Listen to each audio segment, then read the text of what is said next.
Well, I guess you had a Chief Keef interview? Yes. I interviewed his mom. Yeah. And then I was at Finger Lickings in Miami with Chief Keef, and I ran up on him. We did an interview. I never released it, though. He didn't really say too much. He's not much of a talker. At all.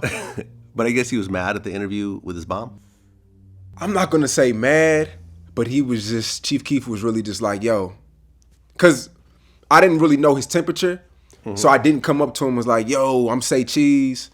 I was just like, yo, asking him questions and stuff like that, and he knew who I was. He was like, Say Cheese, get out of here, bro. And I was like, all right, you know what I mean? Because, you know, he had an entourage. I'm by myself, you know what I mean? Yeah, Keef is deep. Yeah. Whenever I've seen him out, yeah, he's like 6, 7 deep. Yeah. Easy. But yeah, like I said, I interviewed his mom through Chief Keef's old management. So this wasn't like a going behind, you know, his back or whatever. It was just like, yo, somebody from his camp, you know, his mom, they wanted to do a reality show with his mom and I think Black China's mom.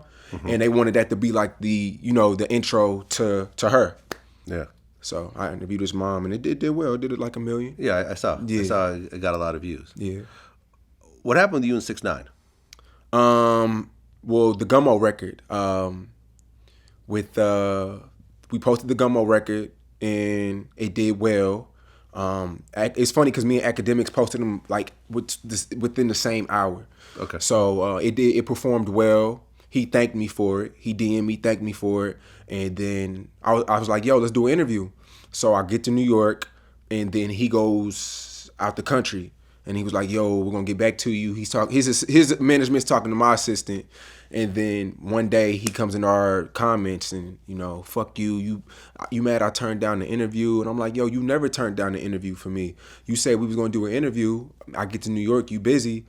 I never was upset about it. We're just reporting the news. And then, you know, all that type of shit he was talking about in the comments and shit like that. Yeah. Yeah. Stories get kind of blown out of proportion sometimes. You know what I mean? Because I've criticized Nas's beat picking over the years. And there's a story that the reason I'm doing this is because Nas was having a press run for his last album and he refused to do an interview with me. And there's literally no truth in this whatsoever. I was never scheduled to do an interview with Nas ever. Yeah. But yet there's this whole story around the shit and people, there's also a story that there was some girl I was in love with and Nas was fucking her. Damn. Once again, literally no truth in this one. Damn, I've never messed with a girl who had also been with Nas, to my knowledge, ever. Like, it's an interesting story, but like, these stories start to kind of build, and then people start to add to them, and you know, they claim they have sources. Yeah, and everything. even like you know, me and Rico Recklezz had words this last month. But what happened? We had posted a fight of a dude fighting in the store. It looked just like him with the dreads. It was a lookalike. Oh, it wasn't him. It wasn't him. It was just, we were being funny. You know what I'm saying? And it got crazy reaction.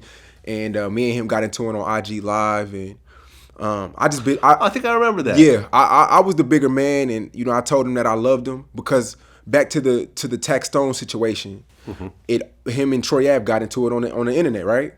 And then they let the fans instigate and control what's going on. So I didn't want the fans to get involved in it, you know what I mean, and blow it out of proportion. So even with 6ix9ine, when I was at 6ix9ine, I deleted it. You know what I mean? Because I'm not a gangster. I'm not pussy either, but I don't want to go around as if, you know what I mean? Like I'm try to prove to the people that I'm a badass. You know what I mean?